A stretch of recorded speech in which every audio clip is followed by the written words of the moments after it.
Join Sid for this edition of It's Supernatural. Mon invité dit que c'est le feu qui déverrouille la présence surnaturelle de Dieu. Préparez-vous pour le feu de Dieu. À tout de suite. Next.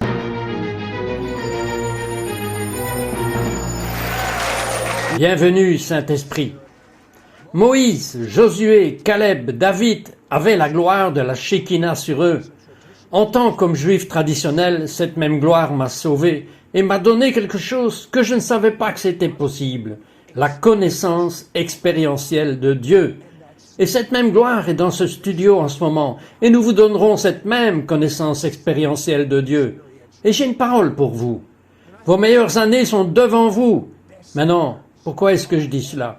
Mon invité Tommy Evans a eu des rencontres angéliques qui lui ont montré un tsunami d'une gloire puissante, balayant et changeant la face de la terre.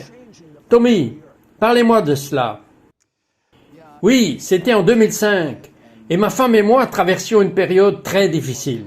Nous vivions beaucoup de résistance juste contre notre ministère, contre notre famille, et n'est-ce pas le moment pour Dieu, au milieu des épreuves et des tribulations, de se présenter et d'intervenir. Et parfois, peu importe ce que nous traversons parfois, la pire partie de nos vies est parfois l'un des plus grands domaines de notre percée. Et c'est exactement ce que Dieu a fait. Et donc, nous sommes dans ce moment, et Dieu se présente au milieu de la nuit. Et j'ai cette visite angélique. Et Dieu était juste en train de déplacer mon regard, de déplacer ma concentration sur ce qu'il est sur le point de déverser sur la terre. Et cet ange m'a emmené vers cet immense mur. Il y a 3 parties dans cette vision que j'ai eue. J'ai vu ce mur avec des écritures hébraïques, et c'était en fait l'écriture dans Ézéchiel 43, où il parle de la gloire qui allait retourner au temple. Puis l'ange du Seigneur a déplacé le rêve, et il m'a emmené sur le mont de la transfiguration, et j'ai vu Jésus là-bas, et la lumière qui était sur son visage était aveuglante à regarder. Et j'ai entendu dans mon esprit le Saint-Esprit me dire « Je suis sur le point de transfigurer le visage de mon Église. » Puis le rêve a de nouveau changé, et il m'a emmené dans cet immense auditorium, et il y avait des milliers et des milliers de gens qui étaient dans cet auditorium. Et j'ai vu les dirigeants du monde à genoux, et j'ai vu les sauvés et les non sauvés. Ils étaient tous sous cette gloire. C'était cette image qu'on a vue quand Salomon a dédié le temple, et la gloire est venue de telle manière que le prêtre ne pouvait même pas rester debout. Et j'ai vu tout cela. Et l'un des messieurs sur le sol m'a regardé et il a dit « Les voyez-vous » J'ai dit « Voir quoi ?» Et puis il m'a demandé à nouveau « Les voyez-vous » Les anges sont partout. Et quand il a dit cela, mes yeux étaient ouverts et j'ai vu des myriades d'anges inaugurer la gloire. Et quand j'ai vu cela, moi aussi j'ai été tué sous la puissance de Dieu, et l'amour liquide de Dieu est venu partout dans ma tête et dans tout mon corps. Et il y avait les sauvés d'un côté et les non-sauvés de l'autre. Et j'ai entendu dans mon esprit Dieu me dire cela. Il a dit, ce que je suis sur le point de verser en ces derniers jours, personne ne pourra le réfuter. Les nouvelles en parleront, le monde parlera de la gloire à venir, que je m'apprête à déverser. Il a dit, cette gloire que je vais libérer sur la terre dépassera chaque mouvement de Dieu que vous avez jamais vu sur la planète. Je crois que cela va surpasser tous les mouvements précédents de Dieu réunis. En 2011, que s'est-il passé? Alors ma femme et moi, nous étions vraiment en train de prier pour une de nos familles qui traversait une période vraiment difficile, et Dieu a juste senti que nous nous sentions amenés à monter dans le Colorado pour aider à sauver leur mariage. Et je n'avais aucune idée de ce qui m'attendait, mais nous nous sommes couchés ce soir-là. J'étais allongé sur le lit et j'étais sur le point de m'endormir et j'ai senti la présence de Dieu juste entrer dans la pièce. J'ai senti ma main droite qui a commencé à vibrer, puis ma main gauche a commencé à vibrer, puis tout mon corps a commencé à vibrer. Excusez-moi, auriez-vous pu l'arrêter? Non, parce que je savais que c'était le Seigneur et je lui avais juste permis de faire ce qu'il voulait faire. Et comme je l'ai fait, l'Esprit de Dieu est venu sur moi et c'était comme si je mettais mon doigt dans une prise électrique. Et tout mon corps a tremblé pendant près de 3 heures. J'ai commencé à prophétiser sur notre avenir et à prophétiser ce que le Seigneur était sur le point de faire, et je n'avais aucune idée que le feu qui venait sur moi me préparait pour la prochaine saison de notre vie, où Dieu, en fait, nous a dit qu'il fallait tout vendre et sortir des affaires ou sortir de ce que nous faisions à ce moment-là, et déménagé à 2000 miles pour faire partie d'une église de Bethel qui connaissait le réveil. Et vraiment, il envoyait ceci à un peuple de porteurs de gloire. Il y a eu un signe surnaturel, quand votre famille est arrivée à Bethel. La première semaine que nous étions arrivés, le Seigneur m'a dit, « Tu sais quoi? Je veux que tu ailles au service du vendredi soir. » Alors nous avons décidé d'y aller. Nous n'étions pas là. Nous n'étions là que depuis une semaine. Et j'essayais de mettre ma fille de 3 ans au lit. Je la berçais d'avant en arrière et je suis sorti dans le hall. Et j'ai entendu le Saint-Esprit me dire, « Rentre là. Je vais te montrer pourquoi tu es là. Je vais te montrer que tu es au bon endroit. Et je vais te révéler de quoi tu vas t'occuper. » Et je suis rentré. Et alors que je rentrais dans l'auditorium, tout d'un coup, j'ai vu une poussière d'or. Et j'ai vu des flocons d'or. Et je demandais à ma femme Myriam, « Est-ce que tu vois ce que je vois ?» Elle a dit, « Oui, je le vois. » Et quand elle a dit cela, nous avons réalisé ce qui se passait. Nous avons vu un énorme nuage de gloire qui est entré dans la pièce. Et tout le monde l'a vu. J'ai entendu parler de ces réunions où certains le voient.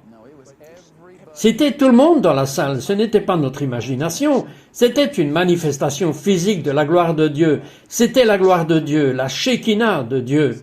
Et vous avez pris cela comme venant de Dieu, en disant que vous avez bien fait d'arriver ici, vous avez pris la bonne décision. Ok, vous avez mentionné 2 termes, j'aimerais que vous les définissiez. Le feu et la gloire. Pour ceux qui n'ont même pas entendu parler de cela, qu'est-ce que le feu? Qu'est-ce que c'est que la gloire? Bien, Jésus est venu sur la terre pour nous sauver. Mais il est venu sur la terre pour une mission spécifique qui était de libérer le feu sur la terre.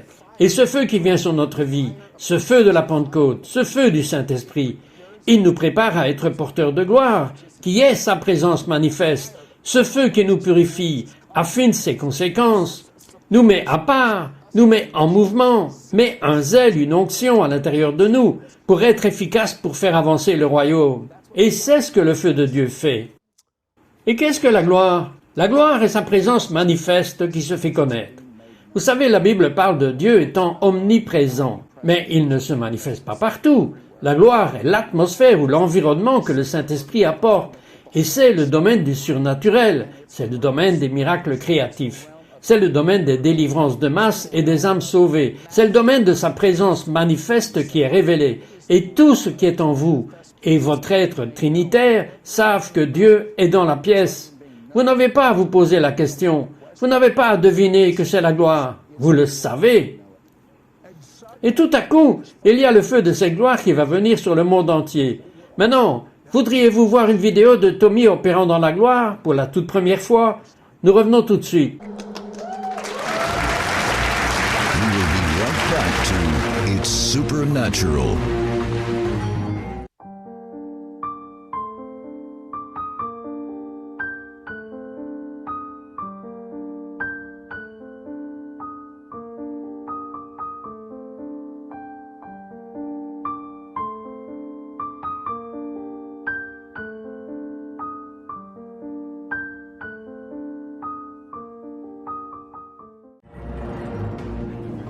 We now return to It's Supernatural. Janvier 2020, Brésil, 5000 personnes présentes dans cet auditorium. Et la présence manifeste de Dieu qui manifeste la bonté de Dieu, la gloire manifeste de Dieu apparaît. Regardons cela. Let him touch you. Deixa ele te tocar. I need catchers. Eu preciso de obreiros, me ajudem aqui. Obreiros, me ajudem aqui. Catchers. Obreiros, ajudem a gente aqui. Algum obreiro ajuda, amém? Fire, keep pressing in. Fogo, fogo, continua pressionando, querida. Fire, come. Vem cá, querida. More. Receive it. Recebe. Receive it. Oh, está ficando mais pesada. A glória está ficando mais pesada. Fire. Fire. Incendeia.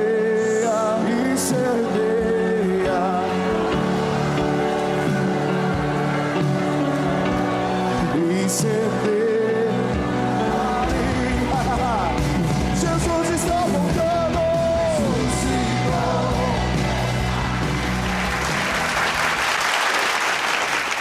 Tommy, avez-vous été surpris quand cela s'est produit?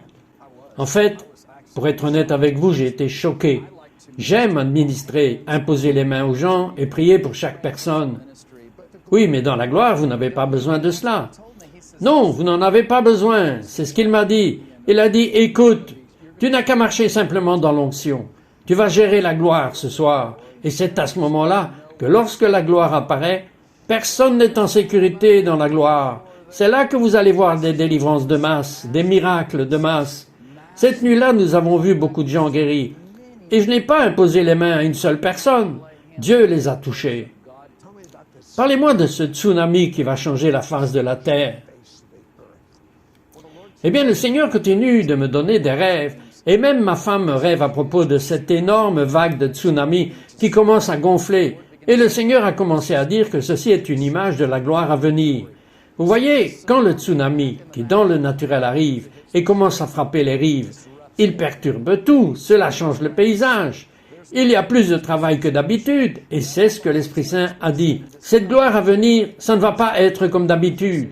L'Église va être différente. La façon dont nous faisons la vie va être différente.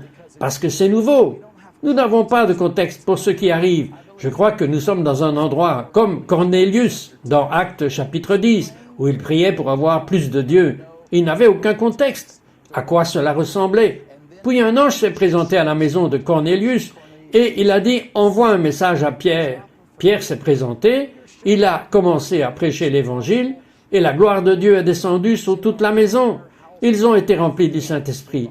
À ce moment-là, il y a eu un contexte. Vous savez, cela me rappelle en quelque sorte aux États-Unis où nous avions un petit séminaire dans une petite ville endormie où tout d'un coup des gens du monde entier ont commencé à venir. Tout ce qu'ils savaient, c'est que Dieu était présent là-bas. Ils ont manqué d'hôtels, ils ont manqué d'espace, ils ont manqué de restaurants, ils étaient à court de nourriture, les gens faisaient la queue. À minuit, des centaines essayaient encore d'avoir un siège. Ils ont dû en fait le fermer. Ils n'avaient aucun contexte. Ce que Tommy explique est bien au-delà de cela. Asbury n'était qu'une petite goutte de ce grand mouvement, de ce tsunami dont Tommy parle. Le monde n'a pas de contexte pour ce qui est sur le point de venir. Maintenant, vous avez parlé un peu de l'onction différente de la gloire. Dites-nous un peu plus là-dessus. Oui, eh bien le Seigneur m'a donné une parole ces 2 dernières années. J'en ai vraiment beaucoup parlé que nous entrons dans une saison d'Ésaïe 60. Et ils ont dit qu'Ésaïe 60 et 61 seront liés. Ésaïe 61 parle de l'onction. C'est l'autorisation de Dieu. C'est sa commission, c'est son habilitation à faire quelque chose de grand pour lui. Que ce soit un ministère prophétique, des miracles, les dons de l'esprit, toutes ces choses. Mais Dieu dit, ce que je fais ces derniers jours, joins des gens. J'autorise des gens à être porteurs d'Ésaïe 60. Que dit Ésaïe 60? Il dit, lève-toi et brille, car ta lumière est venue. Car la gloire du Seigneur s'est levée sur toi. Bien que de profondes ténèbres couvrent la terre, que de profondes ténèbres arrivent sur les gens, il y a des ténèbres profondes couvrant la terre en ce moment, avec les guerres de division politique et les rumeurs de pandémie, de maladies de guerre, toutes ces choses différentes. Il y a des ténèbres qui recouvrent la terre. Mais devinez quoi? Le remède à venir est la gloire, qui est le remède dont notre nation a besoin. C'est le remède dont les nations ont besoin. Il n'y a pas de président, pas de roi, aucune de ces choses ne sera la réponse. La seule réponse pour notre nation et les nations du monde est la gloire du Seigneur, qui se révélera à nouveau à travers l'Église. Et c'est ce que Dieu fait. Il dit que les jours sont finis ou c'est juste une personne portant la gloire. J'élève un peuple de brûlants qui porteront la gloire. Vous enseignez beaucoup dans votre nouveau livre que l'huile d'onction de Dieu, chez le chrétien moyen, peut être augmentée de façon exponentielle. Quel est votre conseil? Absolument. Moi, personnellement, j'ai vu l'onction de ma vie augmenter. Mais, bibliquement parlant aussi, vous savez que je crois qu'il y a certaines choses que nous pouvons faire qui sont énoncées dans la Bible et qui peuvent nous aider à marcher dans une onction multipliée. Numéro 1. Je voudrais vous dire, commençons par demander que Dieu multiplie simplement notre onction. Dans le livre de Jean, Jésus a dit ceci. Il a dit, écoutez, si vous demandez quelque chose en mon nom, je le ferai. Allez, je ne parle pas de demander des voitures et des manoirs et tout cela. Ce sont de grandes choses. Mais le Seigneur a commencé à me révéler. Écoutez, tout ce qui est dans le titre de propriété de Jésus, tout ce qui porte son nom, s'il s'agit d'une onction, s'il marche dans des niveaux supérieurs de gloire, de réveil révolutionnaire, c'est votre permission de le demander, et de le demander en grand. Dieu dit dans Éphésiens 3, verset 20, « Regarde-moi, dépasse tes imaginations les plus folles et surpasse tes demandes les plus folles. » Alors, lorsque nous demandons à Dieu de multiplier l'onction, il va répondre. La deuxième chose que je crois que nous devons faire pour multiplier l'onction est d'entrer dans la présence du Seigneur. C'est le psaume 92, 10. Nous avons besoin de voir de l'huile fraîche venir quotidiennement sur nos vies. Dieu m'a parlé de Matthieu 25. C'est la parabole des 10 vierges. Il y avait 10 vierges qui avaient des chandeliers. Elles avaient toutes la même opportunité. Elles avaient toutes des chandeliers. Mais seulement 5 étaient sages et les 5 autres étaient insensés. Les 5 qui étaient sages avaient de l'huile, les 5 qui étaient insensés n'avaient pas d'huile. Et souvent les gens aiment bien me dire « Faut-il acheter de l'onction ?» Absolument pas. Écoutez, j'aime ce qu'un de mes mentors spirituels m'a dit une fois. Il a dit ceci. Écoutez, l'évangile est gratuit, mais la maturité coûte cher. Et donc je crois que nous devons apprendre à aller acheter de l'huile. Ou, comment acheter de l'huile? Nous l'achetons avec nos vies. L'onction vous coûtera. Tout cela peut vous coûter votre temps. Cela peut vous coûter 1 heure de sommeil. Se lever tôt juste pour être avec Jésus, juste pour être en sa présence. Le monde n'a pas besoin de nos dons. Le monde a besoin de l'onction du Saint-Esprit. Je suis un croyant parce que c'est l'onction qui détruit le joug. La troisième chose que je recommanderais aux gens de faire, le Seigneur a vraiment révélé ces choses. Si vous voulez l'onction multipliée sur votre vie, il est temps pour nous d'entrer dans notre place. Exode chapitre 40 dit cela. Et c'est une belle image d'entrer chez nous où Moïse a reçu l'ordre de mettre tous les meubles et tout à sa place dans le temple. Et c'est quand tout était à sa place, c'est alors qu'il a oint les instruments. Et donc, si vous êtes un enseignant, si vous êtes un propriétaire d'entreprise, si vous êtes un pasteur, un leader, peut-être que vous êtes à votre place en prenant l'offrande du dimanche matin. Quoi qu'il en soit, lorsque vous arrivez à votre place, Dieu va multiplier l'onction. Mais l'une des choses qui m'a vraiment touché est quelque chose que n'importe qui peut faire pour garder ce feu, pour allumer le feu. Et c'est juste lire les ressources des autres, ou regarder des vidéos ou des cassettes. Expliquez. Oui, en fait, c'est une des choses que je fais. Le Seigneur m'a dit, si tu veux garder le feu allumé, Lévitique 6 dit ceci. Il dit, je suis Dieu et je vais envoyer le feu. Mais ce sont les prêtres qui vont le garder allumé. Et une des choses que nous devons faire, je crois, et qui gardera le feu allumé dans notre vie, c'est quand nous gardons le témoignage de ce que Jésus a fait, en méditant dessus, en le lisant, en le regardant, en écoutant ce que Dieu fait partout dans le monde. J'ai commencé à entendre des gens opérer dans des miracles créatifs. Et cela a causé une brûlure dans mon cœur en voyant ce qui était possible. Et j'ai dit, Dieu, si tu peux le faire pour eux, tu peux le faire pour moi aussi. Et nous commençons juste à prendre des risques et à y aller. J'ai entendu des gens être guéris de métal dans le corps. Et nous avons commencé à prier pour les personnes ayant du métal dans le corps. Et depuis que nous avons fait cela, nous avons vu des gens partout dans le monde qui avaient du métal implanté chirurgicalement se dissoudre en un instant à cause du témoignage. S'il vous plaît, priez maintenant pour la guérison. Absolument. Alors, Père, en ce moment, au nom de Jésus, je prie pour tous ceux qui regardent. La Bible dit dans Actes chapitre 10, verset 38, que Jésus a été oint de l'huile de sa présence. Et il y a eu des guérisons. Tous ceux qui sont malades et opprimés par le diable, je déclare que chaque affliction, chaque infirmité, chaque cellule cancéreuse, chaque tumeur se dissipe au nom puissant de Jésus. Et je déclare qu'ils sont guéris, qu'ils sont libérés au nom puissant de Jésus.